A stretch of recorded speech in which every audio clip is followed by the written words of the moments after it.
স্বাগতম জানাচ্ছি বাংলাভিউ সরাসরি সম্প্রচারে। স্টুডিও থেকে আপনাদের সাথে যুক্ত হয়েছি আমি শ্রাবণী তালুকদার। জানিয়ে দেব আমাদের হাতে থাকা এবারের আপডেট। সর্বশেষ আপডেট সবার আগে পেতে যুক্ত থাকুন বাংলাভিউর সঙ্গে। আপনার ভালো লাগা, খারাপ লাগা বা যে কোনো ধরনের পরামর্শ জানিয়ে দিন মন্তব্যের মাধ্যমে এবং ভিডিওটি ভালো লাগলে শেয়ার করুন। আপনি যদি ইউটিউবে দেখে থাকেন তাহলে সাবস্ক্রাইব করুন আমাদের চ্যানেল এবং পরবর্তী ভিডিওটি পেতে বেল আইকনটি ক্লিক করে রাখুন। চলে যাচ্ছে খবরে। হবিগঞ্জের চুনারু ঘাটে পুকুরের পানিতে ডুবে আলী পাহাড় নামে 5 বছর বয়সের এক শিশুর নির্মম মৃত্যু হয়েছে। সে চুনারুঘাট উপজেলার সদর ইউনিয়নের দক্ষিণ নরপতি গ্রামে তার বসবাস ছিল এবং রোববার সকাল 11টার দিকে এই ঘটনাটি ঘটে। মৃত এই শিশু ওই এলাকার শাহজাহান পাহাড়ের একমাত্র ছেলে। চুনারুঘাট থানার ওসি রাশেদুল হক বিষয়টি নিশ্চিত করেছেন। সকাল 11টার দিকে খেলতে গিয়েছিল শিশু আলিফ। কিছুক্ষণ ওই শিশুকে চোখের সামনে না দেখতে পেয়ে খোঁজাখুঁজি করেন পরিবারের সদস্যরা। তিনি বলেন, পরে তাদের বাড়ির পাশের একটি পুকুরে শিশুটিকে ডুবে থাকতে দেখা যায় এবং উপজেলা স্বাস্থ্য কমপ্লেক্সে তাকে নিয়ে গেলে চিকিৎসক তাকে মৃত ঘোষণা করেন।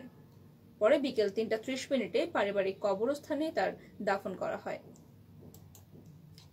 এদিকে হবিগঞ্জের বাহুবলে এক পলিথিনে মোড়ানো নবজাতকের মরদেহ পাওয়া গিয়েছে। মঙ্গলবার 8 এপ্রিল সকাল 8টায় দৌলতপুর ঢাকা সিলেট মহাসড়কের পাশ থেকে পুলিশ মরদেহটি উদ্ধার করে।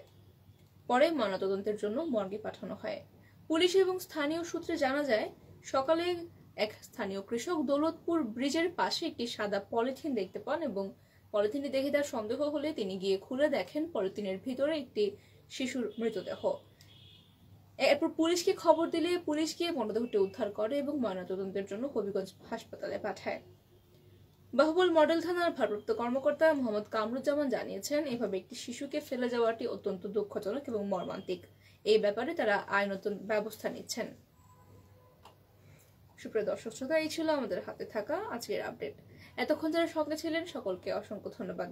সর্বশেষ আপডেট সবার আগে পেতে চোখ রাখুন বাংলাভিউয়ে এবং ভিডিওটি ভালো লাগলে শেয়ার করে অন্যদের কাছে ছড়িয়ে দিন। আপনার ভালো লাগা, খারাপ লাগা বা যে কোনো ধরনের মন্তব্য জানিয়ে দিতে পারেন কমেন্টের মাধ্যমে। এবং আপনি যদি ইউটিউবে দেখে থাকেন তাহলে সাবস্ক্রাইব করুন আমাদের চ্যানেল এবং পরবর্তী ভিডিও পেতে বেল আইকনে ক্লিক করুন।